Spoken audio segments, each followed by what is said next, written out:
இன்றைக்கான mini vlog. காலையிலே மீன் வாங்கிட்டு வந்துட்டாங்க. குழம்புக்கு தனியாக, வறுக்கிறதுக்கு தனியாக எடுத்து பரட்டி வச்சாச்சு. என்ன மீன்னா விரால் மீன் தான்.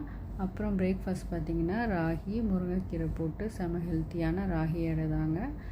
அதுக்கப்புறம் மீன் குழம்பு வைக்க ஸ்டார்ட் பண்ணலாமா? இப்போது 2 தக்காளி எடுத்து நல்லா கரைச்சி எடுத்துக்கலாம். அது கூடவே தேவையான அளவு புளி, எலுமிச்சை அளவு சேர்த்துக்கோங்க. புளி நல்லா காலையிலே ஊற போட்டாச்சுங்க. புளி ஊறிடுச்சு. அதையும் சேர்த்து நல்லா கரைச்சிக்கலாம். இது கூடவே சின்ன வெங்காயமும் பூண்டும் தட்டி வச்சுருந்தேன், அதையும் கொஞ்சம் சேர்த்து அதையும் ஒட்டுக்க கரைச்சிக்கலாம். தக்காளியெல்லாம் நல்லா கரைச்சிடுங்க. அதுக்கப்புறம் மல்லித்தூள் 4 ஸ்பூன், மிளகாத்தூள் 1 ஸ்பூன், மஞ்சத்தூள் 1/2 ஸ்பூன் சேர்த்து இதையும் நல்லா கரைச்சிட்டு தேவையான அளவு உப்பு சேர்த்துக்கலாம்.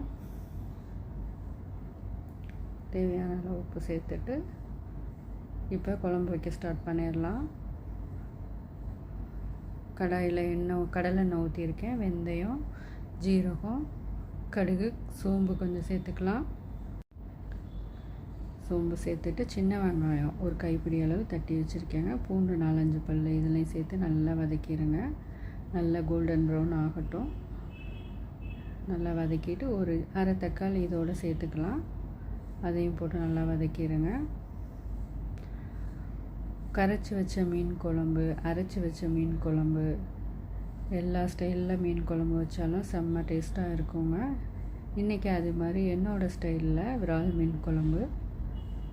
மிளகாத்தூள் 1 ஸ்பூன், 1.5 ஸ்பூன் சேர்த்துக்கலாம். அதில் 1 ஸ்பூன் சேர்த்துருந்தேன். இது மிளகாத்தூளை நல்லா எண்ணெயிலே வதக்கி விட்டுறலாம். நல்லா வதக்கிட்டு இது கூடவே அந்த கரைச்சி வச்சுருக்கோம் இல்லைங்களா, அதையும் ஊற்றிடலாம்.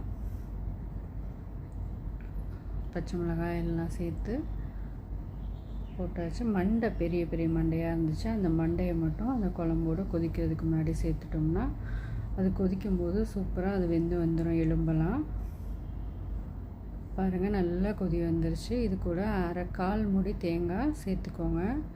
தேங்காய் தேவையில்லான்னு ஸ்கிப் பண்ணிக்கலாம். விரால் மீனுக்கு தேங்காய் ஊற்றுனா சூப்பராக இருக்குங்க. அதனால் கால் மூடி மட்டும் அரைச்சி ஊற்றிக்கோங்க.